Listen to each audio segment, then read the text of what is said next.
The Hawaiian Islands are currently facing a monumental recovery effort following a week of relentless, record-breaking rainfall that has triggered catastrophic flooding, landslides, and widespread infrastructure failure.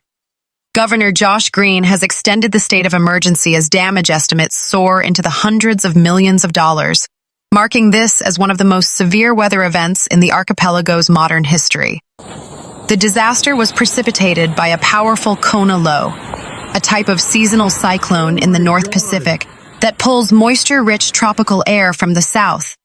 Unlike typical trade wind showers that hit the windward sides of the islands, this system stalled directly over the central islands, dumping biblical amounts of rain on leeward and interior areas that are usually much drier. Meteorologists from the National Weather Service, NWS, in Honolulu reported that some gauges on Oahu and Maui recorded over 20 inches of rain in less than 48 hours. The intensity was so great that it overwhelmed the island's natural drainage systems and aging urban infrastructure almost simultaneously. Oahu, the most populous island, bore the brunt of the initial deluge.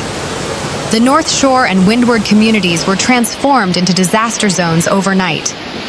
National attention turned to the Wahiawa Dam, Lake Wilson. As water levels surged to historic highs, authorities feared a catastrophic breach that would have decimated the downstream community of Waialua. Thousands were ordered to evacuate in the middle of the night. While the dam eventually held, the incident has reignited a fierce debate over Hawaii's aging dam infrastructure.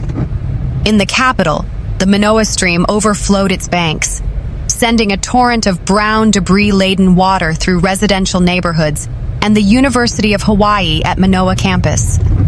Dozens of vehicles were swept away, and basement apartments were submerged within minutes. The Honolulu Fire Department, HFD, and the Hawaii National Guard conducted over 300 high-water rescues.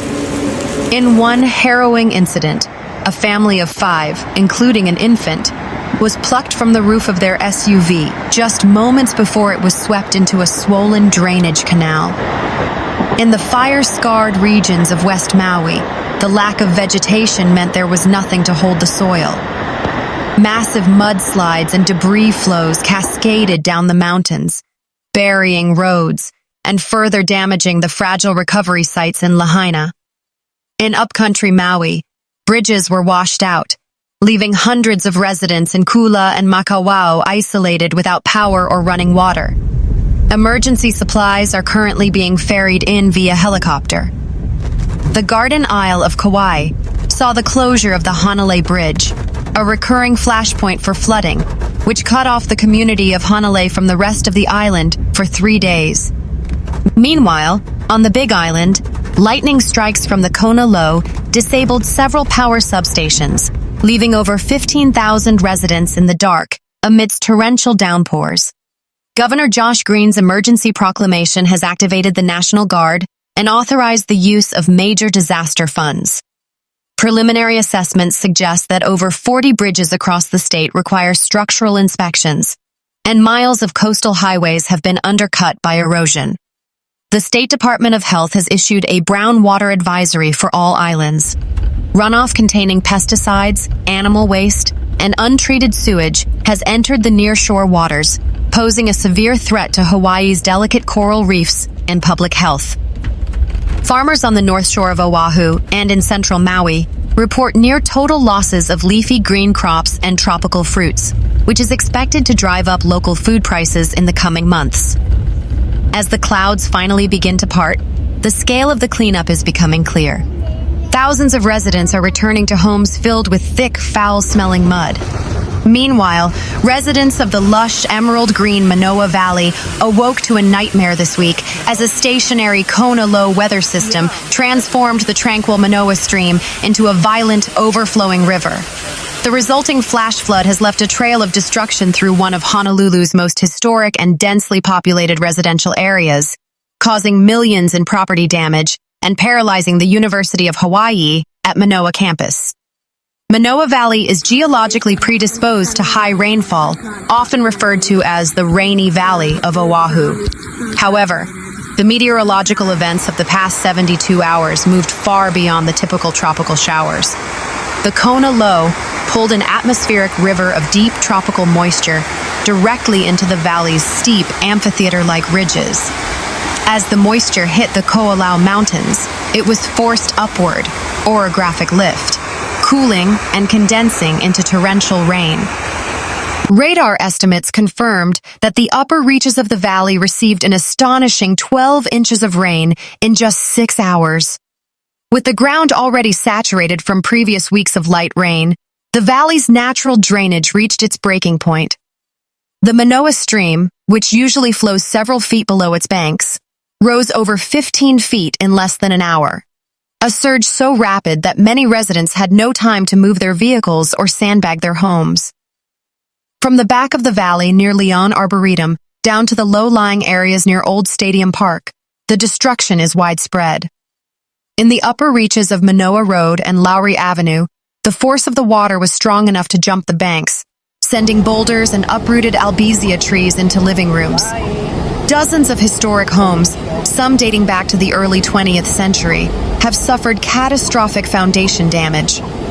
East Manoa Road, a primary artery for the community, became impassable as mudslides from the steep hillsides cascaded onto the asphalt. At least 40 vehicles were reported submerged or swept away, some ending up piled against bridges, creating makeshift dams that further worsened the flooding upstream. In the flatter parts of the valley, the flooding was less about velocity and more about volume. Homes in the Woodlawn area saw water levels rise to 4 feet inside their first floors, destroying furniture, electronics, and irreplaceable family heirlooms. The state's flagship university campus, located at the mouth of the valley, faced unprecedented challenges. Hamilton Library, which sits near a low point on campus, saw its basement flooded.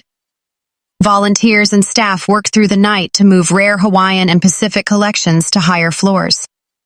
The Clarence T.C. Ching Athletics Complex and various practice fields were submerged under several inches of silty water, forcing the cancellation of all sporting events for the foreseeable future. Several dormitories were evacuated after ground floor units became uninhabitable. The university has set up an emergency shelter at the Stan Sheriff Center for displaced students. Hawaiian Electric, HECO, reported that several transformers in Manoa were short-circuited by rising waters, leaving approximately 4,500 customers without power. Crews are struggling to access repair sites due to mud and debris blocking the narrow valley roads. The Board of Water Supply has issued a precautionary boil water advisory for Manoa residents. The sheer volume of runoff has caused concerns about potential cross-contamination between broken sewage lines and the freshwater grid. Department of Transportation engineers are currently inspecting the bridges over Manoa Stream, particularly at Woodlawn Drive and Lowry Avenue. Structural cracks have been reported, and these crossings remain closed to heavy vehicles. Despite the chaos, the Manoa spirit has been on full display. Neighbors who were strangers just days ago are now working together to clear mud from each other's driveways.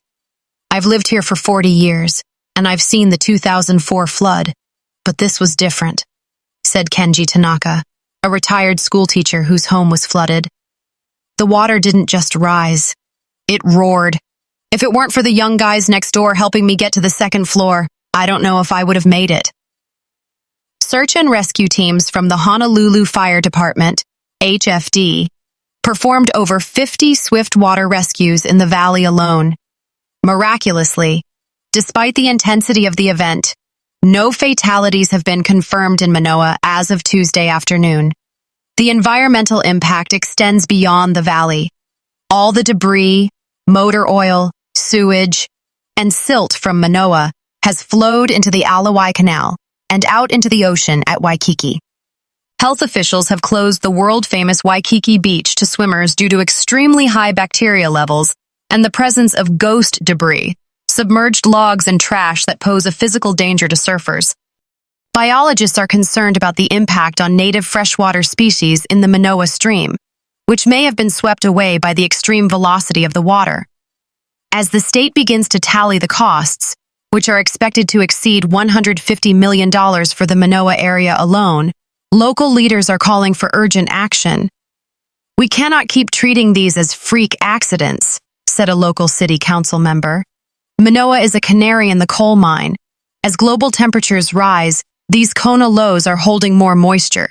We need better stream maintenance, bigger culverts, and a comprehensive plan for green infrastructure that can absorb this kind of energy.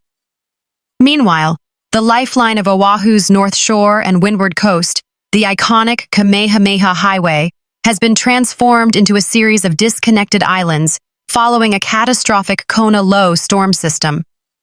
Torrential rains, peaking at over 10 inches in a 12-hour window, have triggered massive landslides, river breaches, and coastal erosion, leaving thousands of residents isolated and causing tens of millions of dollars in infrastructure damage. Local residents report that emergency vehicles, including ambulances, are unable to reach several neighborhoods. The state has activated the Hawaii National Guard to ferry medical supplies and food via Black Hawk helicopters to designated landing zones at local school football fields. The flooding knocked out several utility poles along the highway, leaving over 8,000 residents without power. Cell tower failures have further isolated the North Shore, making it difficult for residents to call for help or receive emergency alerts.